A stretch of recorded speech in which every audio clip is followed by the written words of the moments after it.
حبيبي احمد مدين، نورك يا حبيبي.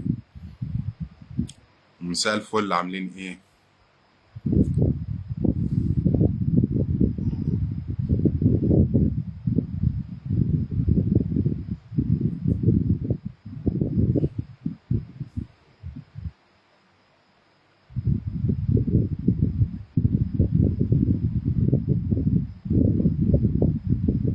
دكتور مصطفى الصافي، مساء الفل. ايهاب بيه، الناس هتقول لك فين فلان وفين فلان، تحس اننا مع المدرب في التدريبات. والله يا ايهاب يعني اتمنى الناس تبقى عندها الثقافة بتاعتك دي. رامي ناجي، نورك يا حبيبي. محمد ابو مازن، نورك يا حبيبي. ساهر، ساهر ممدوح، نورك يا صديقي. محمود سامي، نورك يا حبي. مصطفى محمد، هنولع الدنيا يا صاحبي. الفيشة، استنى اما اشيل لك الفيش. استنى استنى. اوضة الدحيح، خلاص والله شلتها يا اشول، شلت الفيش، شلت الفيش. بنورك حسن مجدي، بنورك يا دكتور مصطفى محترم. بنورك يا حسام. قولوا لي الصوت تمام، عشان لو تمام ندوس على طول، عشان احنا اتأخرنا عليكم النهاردة. عبد العزيز مصطفى، نورك حبيبي. نورك يا شادي، نورك يا صاحبي. نورك يا رويس، بنورك. اه والله يا دكتور مصطفى شلتها على طول، شلتها. احط ايدي اسد هنا دي كمان، يعني ما عنديش ازمه. لازم نركب بكره سكور، هنتكلم ما تقلقش. انت البنا عبد الاول اشول، ناس الزملكاوي بس حبيبي. لا الزملكاوي كتير، الزملكاوي كتير قوي. ياسر، نورك يا حبيبي. نورك يا رمضان، بنورك يا محمود عطيه صديقي الغالي. حسن، تمام. طيب نبدأ على طول عشان وقت حضراتكم. طبعا يعني يوم صعب جدا. انا رجعت من شغلي، اتفرجت على ماتش الاهلي، وبعد انه خلصنا ماتش الاهلي دخلنا على ماتش بيراميدز. اتفرجت على الشوط الاولاني، بعدين قمت داخل على ماتش ليفربول. بحب الكورة للأسف يعني. بحب الكورة، ودي آفة من الآفات يعني. حتى صلاح اهوت عامل اسيست اهوت. ف حبيبي يا جو، حبيبي. عاوزين نتكلم على فرقة فاركو. طبعا كان صديقنا إيهاب المغاوري، حد من الناس الشاطرة جدا، كان برضو عامل لايف، فكنت طبعا نحب اتفرج عليه قبل ما اطلع. وكان برنامج الدكتور خليفة وباشمهندس احمد عطا، كان لازم نتفرج. فطبعا يعني نحب ان الزملكاويه كلهم يبقوا متشافين يعني، ويبقوا حلوين، ويبقى لنا ظهير قوي اعلامي، عشان لما نحتاجهم نلاقيهم، نلاقي في دعم زي الدعم اللي احنا محتاجينه في الوقت الحالي بخصوص الفرع. هنخش في الموضوع عشان مصطفى محمد شكله بينام بدري. بنورك يا محمد يا مرسي حبيبي. سيف التيشيرت، انت اللي جميل يا حبيبي، انت اللي جميل يا حبيبي. طيب بالنسبه لفرقه فاركو، عاوزين بس ايه نركز في الكلمتين، لان فاركو ما فيهاش كلام كتير. مبدئيا كده اقل اي يعني اي سيناريو غير فوز الزمالك على فاركو ما تكلمنيش في بطوله، تكلمنيش في بطوله الدوري. وقعد بقى يقول لي ايه يا عم، ما ده الدوري لسه طويل، هو يعني لا. فاركو فرقه وحشه، فرقه وحشه قوي، ماشي. واحد يقول لك احترم يا عم المنافس واتكلم عنهم بشكل كويس عشان خاطر عشان خاطر نحترمهم. لا انا ما بحترمش حد، انا ما بحترمش حد. لا فرقه وحشه، ولو ما كسبتش التلاتة بونت بكره ما تتكلمش معايا في منافسه ولا دوري ولا. والقصه خلي بالك ملهاش علاقه بتعثر الاهلي وتعثر بيراميدز. على فكره انا ممكن كنت اتعثرت قدام مودرن عادي، زي ما الاهلي وبيراميدز اتعثروا. والمحله في المحله ماتش صعب، مش ماتش سهل، ماشي. لكن فاركو لا، فاركو فرقه قليله. فاركو فرقه ايه؟ قليله. اما لو لا قدر الله، الله لا يقدر، تعثرنا بكره ولقيت حليم طلع يقول لك نهدى وندعم وبتاع، لان انا ممكن اطلع اقول لك كده، ماشي. يبقى بقول لي انت منافق، انت بتغير كلامك. لان فاركو فرقه ايه؟ فرقه ايه يا صاحبي؟ عيد معايا، اكتب لي في الكومنتات. فاركو فرقه قليله. ماشي. اتفرجت على 3 مباريات فاركو، قدام انبي وقدام طلائع الجيش وقدام الاهلي طبعا. انبي تعادلوا 0-0، طلائع الجيش اتغلبوا 1، واتهزموا من الاهلي طبعا هزيمه مذله.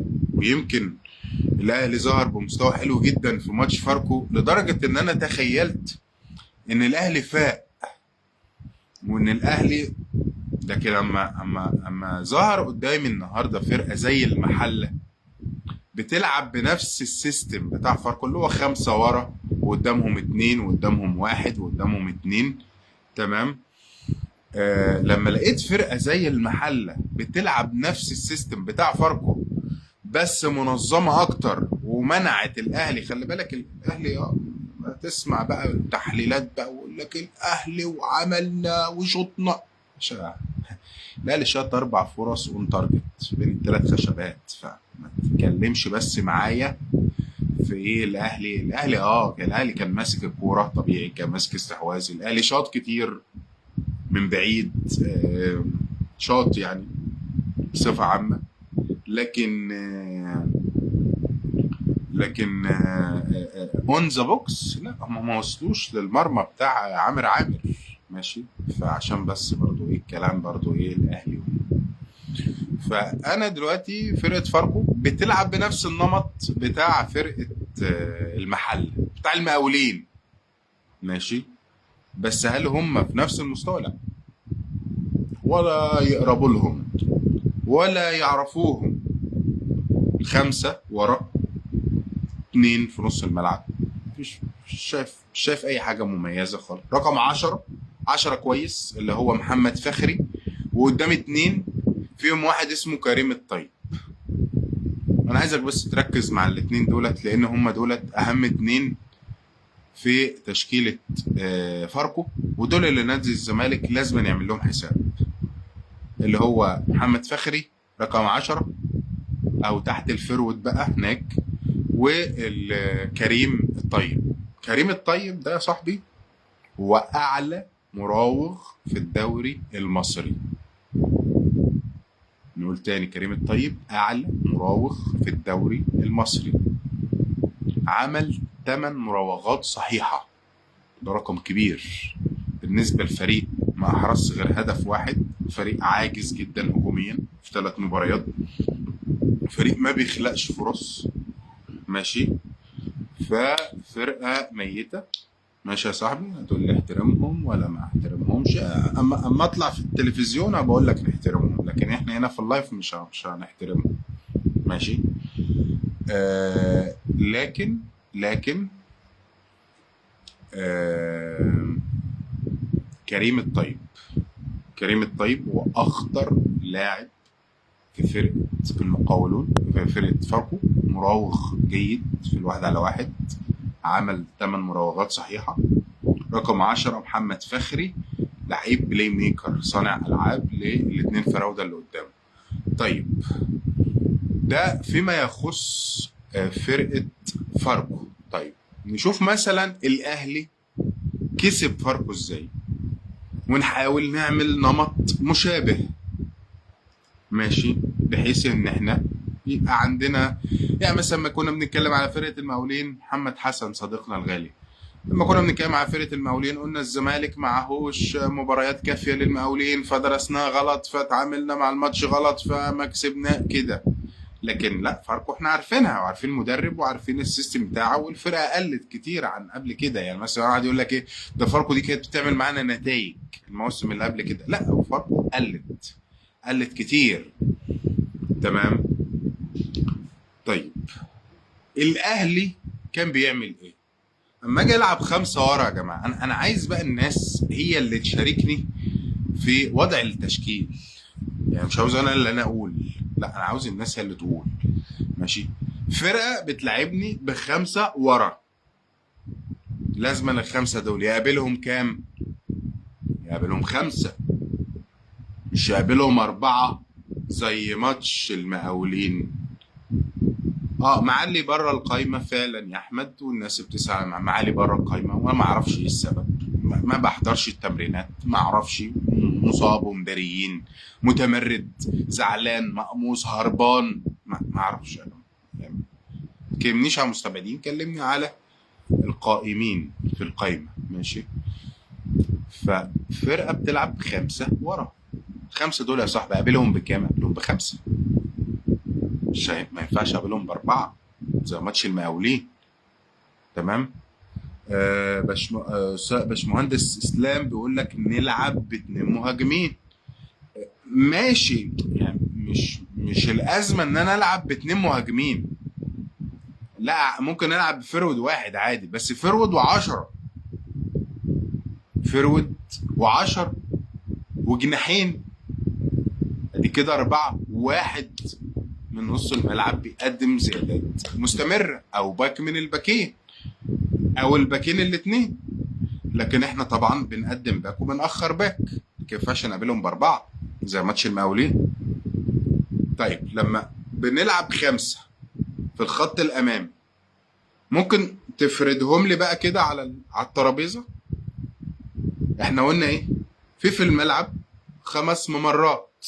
اما بيقابل فريق بيلعب في خط ظهره 4 انفار، 2 مساكين وباكين، المسافات البينيه بين الاربع افراد دول لما تحط 4 جنب بعض كده، المسافات البينيه بينهم هتلاقيهم 5، دول 5 ممرات. تمام. طيب وجود فرقه زي فاركو بتلعب بخمسه ورا، فاركو بقى، المقاولين، المحله، واتيفر، ده هيبقى كده في 6 ممرات، مش 5، في 6 ممرات. الستة دولت مين اللي هيملاهم؟ الباكين، الجناحين، العشرة والفرود. تمام. الباكين، الجناحين، العشرة والفرود، دولت هم ال6 ممرات. تمام. فاذا نادي الزمالك يلزمه فرود بيتحرك في الممرات بشكل ذكي، بالفرود بتاعنا هو عدي الدباغ. الزمالك يلزمه رقم 10، وللاسف انت ما عندكش رقم 10. انت دلوقتي ما عندكش رقم 10 غير ناصر منسي، غير ناصر ماهر، انا اسف. معالي بره القايمه، احمد حمدي بره القايمه، فناصر ماهر هيبقى اساسي. ماشي. طبعا ما عجبناش المباراه اللي فاتت، وانا واحد من الناس مثلا ما كنتش حابب ان احنا نجدد الثقه فيه او ان هو يدرس، لكن هحتاجه بعد المباراه. ومحتاج الباكين، الجناحين انسايدرز زي شيكو واخوان، دول ما فيهمش كلام. والباكين الطايرين، عمر وبنتايج ولا عمر وفتوح. نتكلم بقى شويه على جزئيه فتوح قبل ما نروح لنص الملعب. ماشي. المباراه محتاجه فتوح، بس هي محتاجه فتوح كلاعب اساسي ولا كلاعب بديل؟ طيب نتكلم على مميزات فتوح ونتكلم على مميزات بنتايج، ونشوف ايه اكتر هنحتاجه. بنتايج هو جناح خط صريح، هو باك خط صريح، وينج باك. يعني الشيبي ده اسمه بنتايج، ده انا ما بعتبروش باك. بنتايج ما بعتبروش باك، ماشي. الشيبي ما بعتبروش باك. في لعيبه كده انا بعتبرهاش باكات. الواد الجديد اللي احنا متعاقدين معاه ده، هنتكلم عنه ان شاء الله بعد المباراه، يعني نبقى ننزل عنه تقرير تفصيلي كده. ده مش باك. يعني انا بالنسبه لي علي اللي طايره دي ما اسمهاش باكات، ولا بتبقى عليها نفس الاعباء الدفاعيه اللي مطلوبه من الباكات التانية. انا بالنسبه لي الباك هو عمر جابر، ده باك. عبد الشافي باك، فتوح باك. لكن بنتايج ما هوش باك. بنتايج هو الراجل اللي فاتح الخط طول الوقت، بيعمل سويتشات مع شيكو ومع عبد الله، 8 اللي بيضم معاهم، يقفل المثلث ويعمل سويتشات. تمام. ده بروفايل. البروفايل الثاني فتوح. فتوح هو الباك اللي دفاعيا افضل، وهو فتوح دفاعيا افضل يا جماعه، واحد يقول لك اصل هو ماتش مش عارف ايه غلط غلطه ايه، وماتش بيراميدز في نهائي الكاس في التغطيه العكسيه عمل ايه. فتوح باك مدافع، باك مدافع، وفتوح لو فت هيلعب اساسي في منتخب مصر والناس كلها عارفه. ماشي. لكن بنتايج مش مدافع، بنتايج ما هواش مدافع. ماشي. حبيبي ابو سمره حبيبي سمير خالد صديقي العزيز. فاذا احنا انما ميزه فتوح بقى حته ان هو بيزيد في نص الملعب. فتوح بيزيد في نص الملعب. طب لما فتوح يزيد في نص الملعب كراجل 8، في الحاله دي نقدر نزق عبد الله السعيد شويه. فلما نزق عبد الله السعيد شويه هتلاقي شيكو بنزا ساب الممر الداخلي ودخل تحت الفرود. فاكرين المباراة اللي فاتت اما شيكو واخوان لعبوا في جبهة واحدة وعملوا سويتش وعمل له كورة، الفرصة ضيعها شيكو في الثانية، كرة الهدف الثاني. فاكرين هو ايه اللي ودى شيكو من هنا لهنا؟ احنا بنعمل اوفرلود على جبهة من الجبهات بتستهدف فيها ثغرة معينة. ده اللي الراجل عمله امبارح واشتغل فيها بعض الوقت. تمام. ايهاب يا دكتور مش معاك لان بنتايج افضل وهو اكثر الفوز في الثنائيات في الدوري لحد دلوقتي. طيب اتعب نفسك شويه يا ايهاب وشوف لي مين الاكثر خساره للثنائيات. هو بنتايج فعلا الاكثر فوز بالثنائيات، الثنائيات الهجوميه. ماشي. شوف لي كده مين اكتر واحد خسر ثنائيات فرقه الزمالك. انا بقولكش ان احنا نلعب فتوح، انا بالنسبه لي اعتقد ان بنتايج هو اللي هيبدا وبنتايج هو الاحق في وجهه نظري. طيب نتفرج بقى ازاي الاهلي كسب فاركو. الاهلي كان بيلعب فرود محمد شريف، 2 اجنحه، سوري رقم 10 بن شرقي، 2 اجنحه معكوسين تريزيجيه وزيزو. لما مرحله من المراحل بدل ودى زيزو شمال وودى تريزيجيه يمين، تمام، عشان يبقوا في الوضعيه المعكوسه، يبقى الرجل القويه داخل الملعب. ماشي كده. وبن رمضان رقم 8 اللي كابس وراهم، نفس الفكره بتاعت عبد الله لما بيقدم زيادات هجوميه. ماشي. وكان وراهم 6 كاسحة ألغام زي ديانج، عمرو خالد قلت اسمك في اللايف. ماشي. الأهلي كان بيستهدف الممرات الداخلية. الممرات الداخلية دول اللي هم كام؟ في الفرق اللي بتلعب ب4 ورا بيبقوا في 2 ممرين اللي هو بين الباك اليمين والجناح بين الباك اليمين والمساك اليمين، ده كده ممر، وبين المساك اليمين الشمال والباك الشمال ده كده ممر. لكن احنا بنلعب بكام يا صاحبي؟ الفريق اللي قدامنا بيلعب ب5، فال5 دول فيهم كام ممر داخلي؟ فيهم 3. ركز معايا وحد ابوك، في كام ممر يا صاحبي؟ 3 مش 2. ال3 ممرات دولت هيبقى مين اللي موجود فيهم؟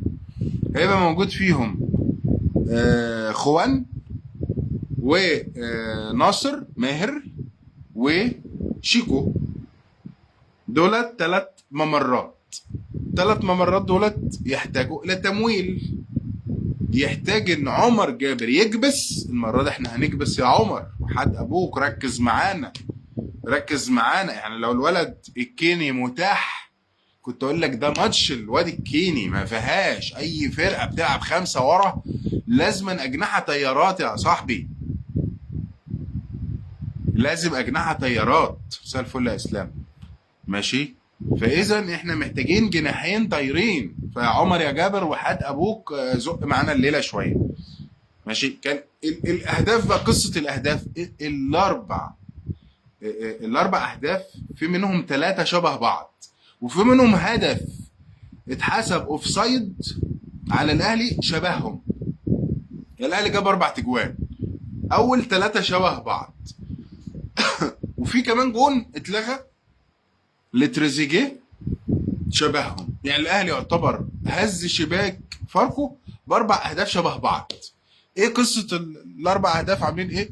الكوره طالعه على رقم 8، اللي هو بن رمضان، ماشي، بيعمل الاوفرلاب مع الباك، مع الباك. يعني بن رمضان طالع بيدي الكوره لمحمد هاني، او بيدي الكوره للباك التاني كشري ده شكري، ماشي.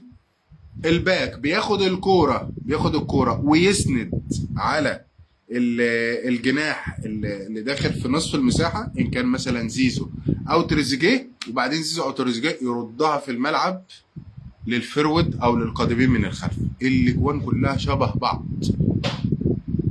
الاجوان كلها شبه بعض، كوبي بيست. يبقى انا لازم كنادي الزمالك من الدقيقه الاولى انزل ضاغط، ضاغط مستهدف الممرات الداخليه، اخوان وشيكو، تمام، وناصر ماهر تحت الفرود، والباكين طايرين. الباكين طايرين يا عمر يا جابر، مش هتكلم تاني. عمر جابر لو سمحت، لو سمحت اطلع زق معانا الحته اللي قدام ديت شويه، تمام. واحد مثلا يقول لي طب ما نبدا بفتوح يا دكتور، عشان خاطر فتوح يملى الحته بتاعت نص الملعب، فلما يملى الحته بتاعت نص الملعب يسمح بتقدمات، يسمح بتقدمات ليه عبد الله السعيد. فعبد الله السعيد يدخل في المسافه البينيه. في الحاله دي انت هتطلع شيكو بنزا للممر الخارجي، يعني هيبقى شيكو بنزا بقى بيعمل الدور بتاع بنتايج، تمام. الفكره دي ليها وجهتها، يعني وارد تلاقي فتوح بادئ، بس لو انت سالتني ايه الطبيعي او ايه المنطقي او ايه الاقرب للحدوث، انا هفضل بنتايج، هفضل بنتايج. يبدا معانا بنتايج يخبط له ساعه كده ولا حاجه، وبعدين ننزل ايه؟ فتوح. لان فتوح بالنسبه لي كمان ورقه لعيب جوكر، يعني فتوح يشتغل بديل لعبد الله، تمام، وفتوح يشتغل بديل لبنتايج، ماشي. يبقى عندنا الاوبشن ده والاوبشن ده. طيب تخش بقى ايه على الخناقه الكبرى بقى، الخناقه الكبرى. مين رقم 6 في الزمالك؟ هل هو دونجا ولا محمد شحاته؟ الاقرب يبقى شحاته زي المباراه اللي فاتت، وشحاته بيقدم تقدمات وبيكبس ورا عبد الله ورا ناصر. بس انا في بدايه اللايف كلمتك يا صاحبي ان في رقم 10 هناك مميز، فرقم 10 ده يلزمه رقم 6 قوي. رقم 10 يلزمه رقم 6 قوي. وفي ولد تاني اسمه كريم الطيب، ده مراوغ جيد، مراوغ عظيم، ماشي. ده برضو ده برضو يعني اعتقد محتاجين دونجا، محتاجين دونجا. حتى لما الناس بتضرب مثال بجوميز اللي هو كان بيلعب 6 و8 و10، 6 و8 و10، ماشي. كان مين رقم 6 في تشكيلة جوميز؟ كان مين رقم 6؟ كان دونجا، يعني ما كانش شحاتة. يعني انا بالنسبة لي الستة المثالي حتى الان هو دونجا، ماشي، حتى الان هو دونجا. القايمة نزلت ومعالي وعمرو ناصر بره. ايه القرف ده؟ والله يا استاذ محمود يعني مش عارف، يعني مش عارف اقول ده قرف ولا مش قرف. انا ما اعرفش اسباب استبعاد اللعيبه ديت عشان احكم هو ده قرف ولا مش قرف. فانا بصراحه ميال للسيناريو بتاع دونجا شويه، وخاصه كمان ان هو لما نزل نص ساعه المباراه اللي فاتت كان شكله كويس، كان شكله كويس وقفل الحته بتاعته العمق دي. فانا ميال شويه لدونجا، تمام. في يعني حاجه كمان انا محتاج اشوفها، ممكن دي برضو يعني هي مش هتحصل، بس هو المفروض لو انا بشتغل تكتيك صح اعملها. انا محتاج اشوف محمد اسماعيل بكره مكان الونش، واحد يقول لي بقى يعني هو يعني معنى كده ان الونش كان وحش؟ الونش كان وحش المباراة اللي فاتت؟ لا ما كانش وحش. هو عشان يعني جاب جون في نفسه؟ لا. وعشان خد انذار؟ لا خالص. انا بالنسبة لي الونش قدم 3 مباريات هايلة. لكن انا بقول لحضرتك الولد اللي اسمه كريم الطيب ده لعيب مراوغ عالي، مراوغ عالي جدا. ماشي. محمد اسماعيل من اقل المساكين اللي تعرضوا للمراوغة في الدوري السنة اللي فاتت، ان لم يكن هو الاقل. الاقل فعلا. يا سمعت تقريبا ان هو الوحيد اتراوغ مرة واحدة طول الموسم، محمد اسماعيل في زد. الناس برضو بتاع الاحصائيات تتأكد منهم في المعلومة دي. فواحد زي محمد اسماعيل انا بشوف ان هو وجوده ضروري بكرة، وده مش معناه تقصير الونش بتاع. هل بقى المدرب هيبقى عنده فكرة ان انا احط اسماعيل في ماتش زي كده ويكتسب الثقة على حساب مراوغ كبير زي كريم الطيب، ولا يقول لك والله انا ببني منظومة قائمة على الانسجام وعلى التجانس هو بصراحة يعني انا عذره. يعني لو اختار اسماعيل انا هبقى عارف ايه السبب اللي اختار اسماعيل على اساسه، ان هو من اقل المساكين اللي بتتم مراوغتها في الدوري. تمام. لكن لو اختار الونش انا مش هنتقده. مش هنتقده. ليه؟ لان برضو انت بتلعب على انسجام. يعني برضو صبحي متفاهم مع الونش، متفاهم مع حسام، متفاهم مع عمر جابر. طيب في فكرة بقى مجنونة يعني كده. وانا قلت ايه؟ انا كده قلت الاحتمالات. يعني انا قلت ايه ما بين بنتايج وفتوح، وقلت يعني في وجهة نظري ان بنتاج يبدأ وفتوح ينزل بديل، دي قلت فيها. بعد كده دخلت ايه خناقة اصعب شوية، قلت شحاتة ولا دونجا. انا قلت انا شايف ان دونجا اقدر. بعدين بقى دخلت خناقة اصعب شويتين 3 بتاعت اسماعيل والونش. انا شايف ان اسماعيل مجازفة لكن هي يعني مطلوبة، مجازفة مطلوبة زي ما بيقولوا كده. تمام. الخناقة الأخيرة بقى أنا بالنسبة لي شايف إن محتاج، يعني مش عارف بقى الناس هتشتمني ولا إيه، أنا محتاج أشوف محمد شحاتة باك رايت. محتاج أشوف محمد شحاتة باك رايت. فاكر لما أنا كلمتك على الفكرة بتاعت ديبول الحارس الشخصي الميسي اللي بيجري وراه في كل حتة في الملعب عشان يأمنه دفاعيا وياخد من وراه الكرة التانية لو الكرة اتقطعت؟ تمام. انا نفسي اشوف شحاتة لازق في اخوان الفينا. سيبك بقى من رقم 6 و8 وكام. شحاتة ده لو لعب على الخط هتاخد منه شغل عالي. يا جماعة اللعب على الخط اسهل بكتير، اسهل بكتير من اللعب جوه الملعب. يا جماعة اللعب جوه الملعب ده حاجة صعبة جدا، حاجة صعبة، حاجة صعبة. اللعب جوه الملعب ديت حاجة صعبة. ديت ايه؟ انا قلتها في 100 لايف بس عشان الناس اللي ما سمعتش لايفات ليا قبل كده. انا قلت ديت زي اللي بيسوق، اللي بيسوق وماسك الحارة اليمين هو عينه على المراية الشمال. ليه؟ انا ماسك كده كده الحارة اليمين، يعني انا اقصى اليمين كده جنب الرصيف، مش فانا مركز مع مراية واحدة.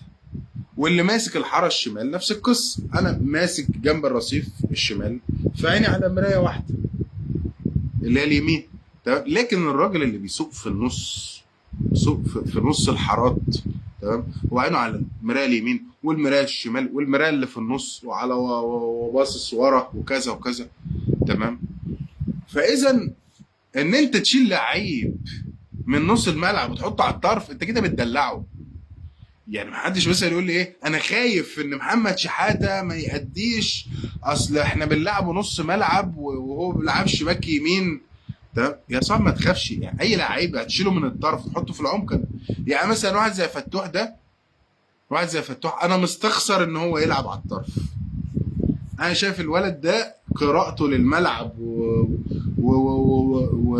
وسبحان الله يعني بتاعت ربنا. الواد يعني هو فاهم ملعب بشكل كويس، بيتحرك بشكل كويس وقاري وتحركاته بالكرة بشكل كويس. اكتر اتنين صنايعيه في الفرقه في اللعب التقدمي هو عبد الله وفتوح، سبحان الله يعني. فبالنسبه لي ان انا اشيل لعيب من نص الملعب اقطع الطرف، دي مش حاجه ان هي تخوف يعني، مش عاوز الناس تخاف، بس هو مش هيعملها يعني. هو مستحيل ان هو هيحط محمد شحاته باك يمين، مستحيل.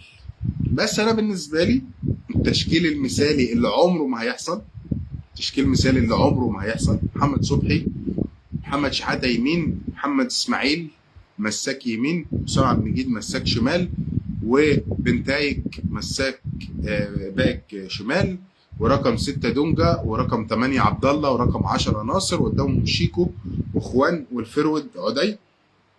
تمام. التغييرات بتاعتنا: عندنا تغييره جوكر زي عبد الله السعيد، زي فتوح تنزل مكان بنتايج او عبد الله. عندنا برضه تغييره تانية جوكر في نص الملعب زي عمر جابر يشتغل مكان شحاته مثلا. ماشي. الاجنحه، القائمه برضو للاسف ما فيهاش اجنحه كتير، فهنضطر نشوف احمد شريف ماسك جناح من الجناحين، وهنشوف ادم كايد ماسك الجناح الثاني. غالبا احمد شريف هتوظف جناح يمين للمره الثانيه على التوالي، وهنشوف ادم كايد ماسك الجناح الشمال كبديل. والفرود طبعا اعتقد هيبقى ناصر منسي مكان عدي الدباغ. يعني هي ديت الخيارات اللي بنتحرك فيها. بس الحمد لله يعني رجوع برضو اسماء زي فتوح مثلا رحمتنا ان احنا نشوف الواد اسمه سيف جعفر ده. وجود اسماء زي مصدق اللي هي بتشتغل كاليبرو في نص الملعب ده رحمني كتير من ان انا اشوف مثلا سيف جعفر رقم 6. ففي برضو البنش انا شايف ان الزمالك بدأ يعني يشم ريحة بنش كويس. اتكلمنا عن عدي يا دكتور. والله بص، انا بالنسبة لي انا مقتنع جدا بعدي. هتقول لي بقى اصل انت مرشحه، اصل انت ما بتتواصل معاه، اصل هو صاحبك، اصل هو ابن خالتك. انا بالنسبة لي انا مقتنع ان عدي الدباغ ده فرود كبير، بس احنا اجنحتنا مش متعاونه بالشكل الكافي. يعني احنا اجنحتنا فرديه، خوان او شيكو، وان كان والله الواد خوان ده مش طماع يعني، مش جشع زي ناصر ماهر مثلا، لا بيلعب لزمايله. انت عايز بقى تتفرج على عدي الدباغ يا صاحبي، هات باكين كويسين. ماشي. ما يبقى معاك الواد الكيني في ماتش زي بتاع بكره ده، ما تقلقش يعني هنحتاجه كتير، لان الماتشات اللي بيلعب فيها 5 ورا دي كتير، فهتشوف الواد الكيني ده كتير ان شاء الله. اما يبقى معاك الواد الكيني في طرف وبنتايج في طرف، وعرضيات هتتفرج على عدي يا صاحبي. في الحاله دي هتتفرج على عدي. ماشي. يعني بلاش عرضيات، حتى لو احنا مثلا سيستمنا في اللعب ما بنعملش عرضيات، يعني بلاش العرضيات يعني. ماشي. انا ايفن حتى لو بعمل سويتشات، يعني مثلا الباك مع الجناح بيعملوا دبلنج، ما هو بيسحب معاه مساك. المفروض مين اللي بيسقط في المساحه اللي سقط فيها المساك دي؟ هو الفرود. انا بشوف ان مشكله عدي حتى الان هي مشكله انسجام فرقه. يعني معنى كلامي ايه؟ يعني لو عدي ده مثلا كان جاي على فرقه فيها جناحين 2 ثابتين، والجناحين دولت معاهم باكين قدام في الفرقه، يعني لو هو كان جاي فرود على باكين قدام وجناحين قدام، كان هيدي انتاجيه زي الاهلي كده. يعني هو الاهلي اما دخل وسام في منظومه لعب متجانسه. كان معاه بيرسي تاو، كان معاه طاهر، كان معاه امام عاشور، كان معاه تمام. فوسام اشتغل مع الاهلي سريعا يعني. لكن عدي هي قصه انسجام. انا بالنسبه لي هبدا اديك تقييم حقيقي لعدي بعد التوقف الدولي. يعني ما انا مش هقدر التمس له الاعذار برضه لحد اخر الموسم، وده طبيعي يعني. طبيعي ان انا في مرحله من المراحل لا، اكيد هيبقى عندي عليها ملاحظات. ده فرود نادي الزمالك اللي بيلعب 60 70 دقيقه كل ماتش ما يجيبش اهداف، اكيد هيبقى عليها ليه ملاحظات. الملاحظات دي ممكن تبدا بعد التوقف الدولي، لكن دلوقتي لا. انا محتاج انسجام. انا اتمنى ان محدش يروح من الفرقه في المعسكر الدولي، خاصه الطقم اللي قدام ده، خاصه ان الطقم اللي قدام ده يعني الفينا كده كده اكيد ما عندوش اي فرص في قائمه منتخب البرازيل. شيكو بقى ما اعرفش، هو شيكو اساسي في منتخب انجولا، هل ممكن مثلا ما ياخدهوش؟ مش عارف. عدي المفروض يعني يطلب من المنتخب بتاعه، عدي الفرد الاساسي طبعا في فلسطين، يطلب يقول لهم يا جماعه انا محتاج يعني اريح التوقف الدولي ده عشان اشتغل مع الفريق بتاعي الجديد. اعتقد هو لو طلب الطلب ده مش عيب. ولو اني الفراوده بتاع منتخب فلسطين كلهم ما شاء الله راحوا فرق جديده، يعني وسام راح فرقه جديده، وعدي راح فرقه جديده، حتى اسد الحملاوي ده راح فرقه جديده. فمنتخب فلسطين كل فراودته راحوا فرق جديده يعني. فبالنسبه لي عدي انا هحكم عليه بعد التوقف الدولي، ده شيء منهي. لكن هو اللعيب عنده كوره، بيبان بقى من تحركاته، بيبان في قدرته على الحفاظ على الكوره، في اللينك اب، يعني فكره الحركه بدون كوره بشكل مستمر. الناحيه البدنيه الفتوح تسمح له يلعب 8. احنا 8 بتاعنا يا استاذ محمد هو عبد الله السعيد لحين قدوم حامد حمدان. يعني بالنسبه لي رقم واحد في الفرقه في رقم 8 هو عبد الله. هتقول لي عجوز 40 سنه 80 سنه، انا عبد الله رقم واحد ماشي. الوحيد اللي ممكن ياخد مكان عبد الله كاساسي هو حامد، لكن فتوح اذا اشتغل بديل مش هيخسر معايا. فتوح كارت كبير وكارت مهم، مش هيخسر معايا. تمام. فانا عايز بس يا جماعه اقول ان الدكه والله اهم من الاساسي. الدكه اهم من الاساسي. انت نفسك بتشوف لما بيبقى عندك دكه بتصنع الفارق، الفرقه هتلاقيها بتتقدم لقدام. صباح الفل يا استاذ ياسر حبيبي. الفرقه بتتقدم لقدام لما بيبقى عندك دكه كويسه، لما التغييرات تحدث الفرق. يعني شفنا اول ماتش مثلا لما نزل كايد ومعالي قلبوا الماتش. المباراه الثانيه مثلا ما التغييرات كانت ناصر منسي وسيف جعفر وكايد ومش عارف، ما عملوش حاجه. المباراه اللي فاتت انا شايف برضو ان التغييرات في مثلا دونجا وصلاح مصدق كانوا كويسين، دي تغييرات احدثت فرق ايجابي. لكن مثلا عندك ناصر منسي كانت تغييره سلبيه، عندك مثلا تغييره احمد شريف كانت تغييره ايجابيه، عندك تغييره ادم كايد كانت تغييره سلبيه ماشي. فالدكه يا جماعه ما تستهانش بيها. وما اجي اقول لك هنحط اللعيب الفلاني ده على الدكه، اوعى تفكر ان هو كده لعيب وحش او لعيب درجه تانية. انا مش عاوز بجد الجمهور يحط دماغه في الكلام ده، لان في ناس مثلا تيجي ايه التشكيل الاساسي بينزل قبل الماتش بساعه، ايه يا عم التشكيل ده هو مش بادئ بفلان يا عم، والله ما انا متفرج. ايه يا عم، لا ما تمشيش كده يا صاحبي، ما تحسبش كده. في فرق بتعين وكروت على الدكه بتبقى اهم من اللعيبه الاساسيه، وحكيت انا القصه دي كتير.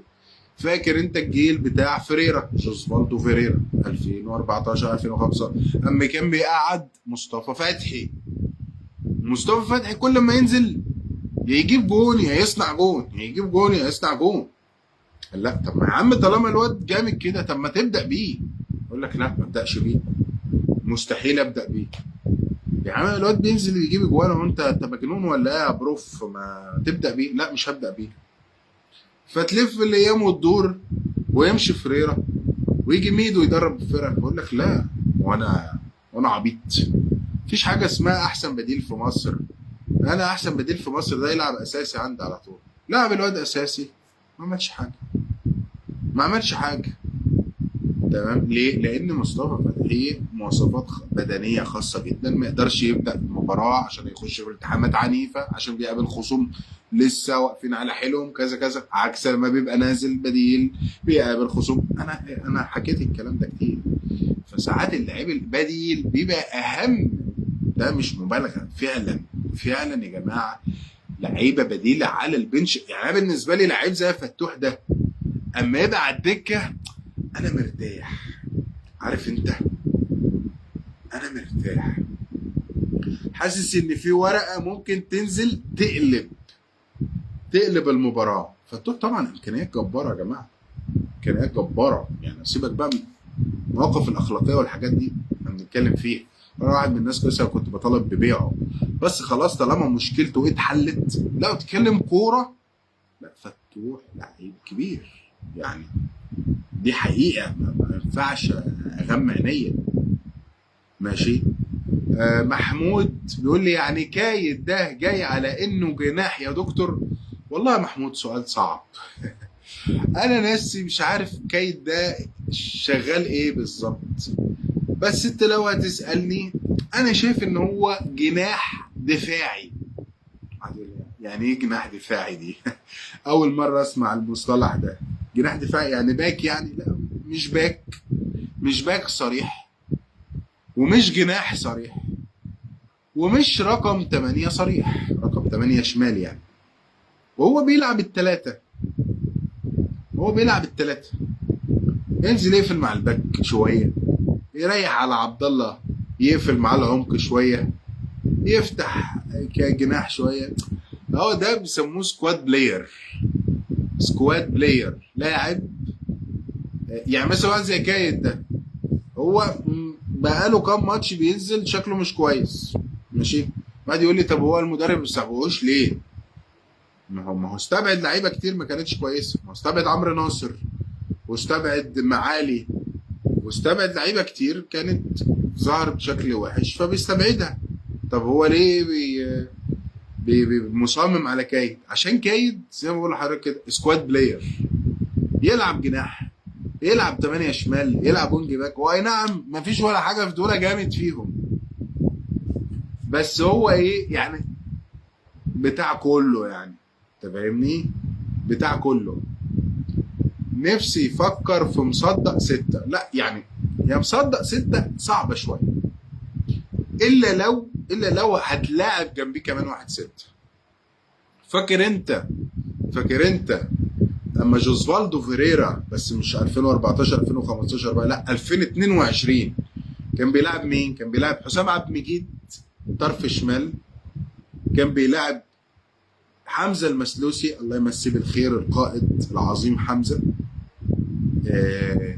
مساك يمين، وفي النص ليبرو الونش. ومين رقم 6 اللي قدامه؟ ومين رقم 6 كان محمد عبد الغني. فمصدق اذا عاوز تلعبه كلاعب اساسي، لاعب كمان جنبيه رقم 6، يبقى جنبه مثلا دونجا. بس تشكيله تبدا بدونجا وبتاع، يعني ممكن اعمل حاجه زي كده قدام اهلي، قدام بيراميدز، قدام اهلي، قدام عبد الغني بالظبط يا حسام، قدام اهلي قدام بيراميدز، ماشي. لكن انا بكلمك فاركو بتلعب بخمسه ورا. الخمسه لازم نهجم عليهم بخمسه وبست لعيبه، باكين، جناحين، فرود، 10. الخمسه تهجم عليهم بسته يا صاحبي. اذا جنحوا للحرب فاجنح، كلنا لها يعني. فكره ان احنا نخاف ونجيب ورا، يقول لك واحد يقول لك مثلا ايه يا دكتور، طب ما احنا لو اندفعنا عليهم ممكن يعملوا لنا كونتر اتاك ويجيبوا فينا جول. نرد عليهم تاني. على فكره انا اتفرجت على الاهلي وبيراميدز ماتشات كامله ال3 جولات، ما في دفاع افضل من دفاع الزمالك في ال3 فرق، الله وكيل. ما في دفاع اقوى من دفاع الزمالك في وما اقصدش ان ده يستقبل اهداف اكتر فاللي بيستقبل اهداف اقل يبقى هو الدفاع، لا. يعني مثلا علاء عبد الغني، اسمه ايه ده بتاع المحله ده بتاع النهارده ده، علاء عبد العال، ماشي. ما الراجل ده بقى عامل احصائيه مضحكه جدا. الراجل ده لعب 4 ماتشات ما سجلش ولا جون، ما استقبلش ولا جون، عمل 4 تعادلات، جاب 4 نقط. يعني ما شاء الله الراجل بلانكو على الابيض في كله، ما سجلش، ما استقبلش، تعادلات، تمام. واحد مثلا يجي يقول لي ايه، طب ما علاء عبد العال ده دفاعه احسن من الزمالك. لا يا صاحبي، دفاعه مش احسن من الزمالك. هو بيدافع ب10، انا مش بدافع ب10، انا بدافع ب4.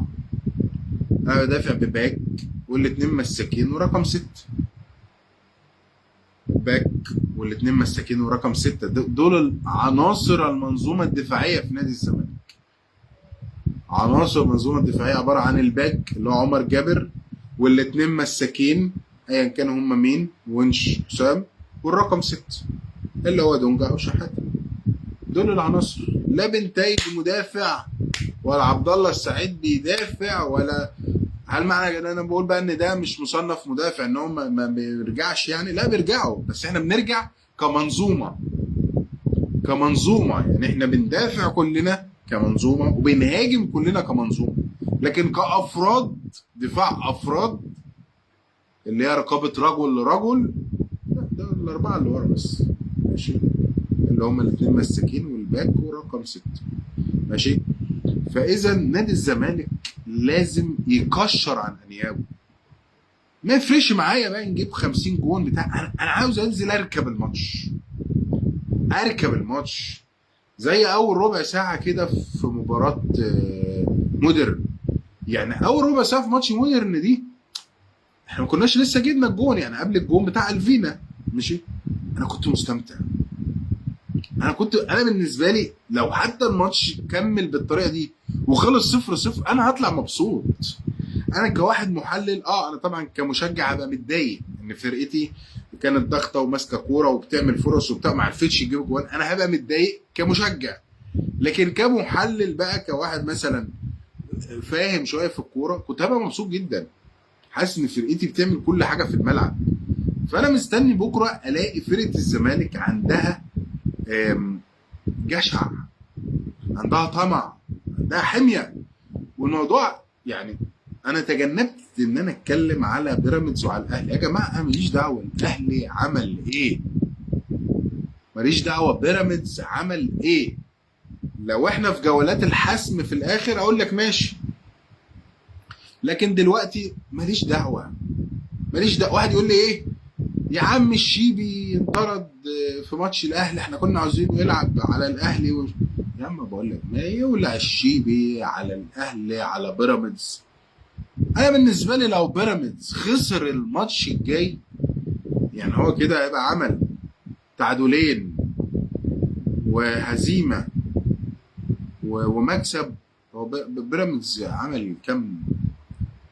بيراميدز تعادل اول ماتش وكسب تاني ماتش وتعادل تالت ماتش، ايوه، وخسر النهارده. لو خسر الماتش الجاي يعني هيبقى فوز وتعادلين وخسارتين، فوز وتعادلين وخسارتين، يبقى كده خسر كام بونت؟ الخسارتين ب6 والتعادلين ب4، ادي كده 10، يبقى خسر 10 بونت في اول 5 جولات وكسب 5. خلاص روح على امك. انا مش عاوز منافسه ثلاثيه، انا مش عاوز الاهلي والزمالك وبيراميدز يكملوا في المنافسه لحد اخر جوله، لا انا مش عاوز. انا عاوز فرقه من الاثنين يطلع بره الحسابات على طول بدري. انا عايز فرقه من الاثنين يطلع بره الحسابات بدري، ماشي. فبيراميدز لو خسر الماتش الجاي روح لامك، ممكن يمشوا المدرب اصلا فيها، يبقى كسب 5 بونت وخسر 10، يعني مش هيبقى فيه مبرر ان المدرب يستمر اساسا. لا على 15 بونت كسب 5 وخسر 10، فروح عند امك يعني على طول. ماشي. فدي هتبقى عظمه لوحدها. فبالنسبه لي الاهلي بيراميدز يخسر، ما يخسر يا عم ولا يولع، انا مالي ومال بيراميدز. ماشي، ما يخسر. يقول واحد يقول لي طب لو الاهلي خسر، ما يخسر يا عم الاهلي. الاهلي برضو يعني هيبقى اوضاعه سيئه برضو هو كمان. الاهلي هيبقى اوضاعه سيئه هو كمان. هو اتعادل مباراتين وفي مباراه باي وهيخسر كمان مباراه. هيبقى برضو خسر 3 و4 7 ومباراه باي، دي كده بقينا 10. هيبقى نفس القصه. هيبقى الاهلي طالع من 5 جولات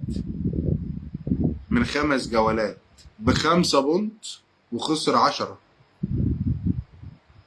او خسر 7 وفي واحده باي وات ايفر يعني. روح على أمك. هتلاقي المدرب بتاع الاهلي اتشال ارمي يا جدع ارمي. هل جمهور الاهلي هيتحمل هزيمه تاني الماتش الجاي او تعادل؟ ماشي. الفرقتين ما يتعادلوا يا صاحبي، ما يتعادلوا. ماشي. ماذا يحدث لو تعادلوا؟ هيبقى بيراميدز كسب بونت فوق ال5 اللي كسبهم، ادي كده بقى 6 وخسر 9. كسب 6 وخسر 9. والاهلي هيبقى كسب 6 وخسر 9. في حين ان الزمالك لما ربنا يكرمه بامرك انت يا الله كسب الجولتين. عندنا فاركو ودجله ماتشات في المعقول يعني. ماشي. هيبقى كسب 13 وخسر 2. يبقى الزمالك 13-2 وقدامه خيارين، يا اما بيراميدز 5 وخسر 10، يا اما الاهلي 5 وخسر 10، يا اما في حاله التعادل 9 خسر 9 وكسب 6 الاهلي وخسر. يعني كل النتائج جميله. ياكل الاثنين يخشوا استاد واحد ما يطلعوش منه. عم انت تقول لي الشيبي ومعايا يولع الشيبي على مش عارف فكك. تقوليش بيراميدز ومش عارف. انا بالنسبه لي لو انت بتقول لي طب انت تتمنى ايه يا حليم؟ انت تتمنى. انا بالنسبه لي انا في اي حاجه فيها خساره للاهلي عادي. انا في اي حاجه فيها خساره للاهلي ماشي. فانا اتمنى ايه؟ اتمنى بيراميدز تكسب. لكن بالنسبه لي اي نتيجه جميله، اي نتيجه كلهم جمال.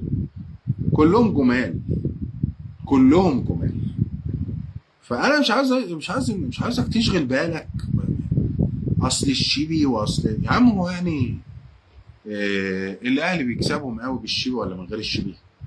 الاهلي بقاله فتره ما بيكسبش بيراميدز يعني. فهو ماتش يعني ظروف.